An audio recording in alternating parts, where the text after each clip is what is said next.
I got a call from a woman, and the woman said, please, I've been working towards making sure that I help the young man. And this young boy, he got first class. He made first class in Covenant University. He made first class in Covenant University, and he studied economics. He made first class, and he studied economics. Do you realize what happened? This young boy, I tried to mentor him and give him guidance. He was able to make an application in a university in Singapore. And that university saw what he has done, and the university said, okay, we're giving you the scholarship to go and do masters.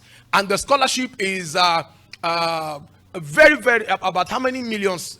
Several millions. So they gave him the scholarship 70%, and they asked him to provide what? The remaining 30%. And the 30%, when you calculate it in dollars, converted Nigerian money, is close to 30 million. And this boy, his father, his mother, if you put everybody together, they won't be able to what? They won't be able to raise the 30 million. So they saw his brilliance, they saw his excellence, they saw that he had first class. And they asked him a question. The boy said, it's by faith that he can provide 30 million. Now they ask him, deadline is what?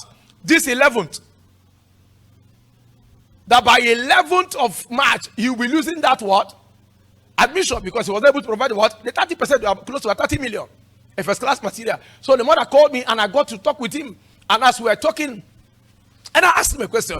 I said, why is it that you didn't tell me before you went to do this interview? Because I was the one that gave him direction. He said, no, you see. I said, okay, send me all the replies you sent those people via email. You know, they sent him admission, and there were replies. So he sent me all the documents they sent him from Singapore, and his reply. I said, no. You did not what? Reply what? Appropriately. I collected that document, looked at it from a professional point of view, organized it properly, did it, and added a lot of what? Intellectual weights on it. And I pushed it back to what? The university in Singapore. And I told them to give the boy 100% what? Scholarship. I sent it back to, I said, send this. I gave him close about 10 pages of documentation and development. I said, send it. He was so scared. I said, send it. He sent it back. The people replied him with an okay. They replied him with a review. They replied him with, you don't understand. When people talk about miracle money, you know what is 30 million?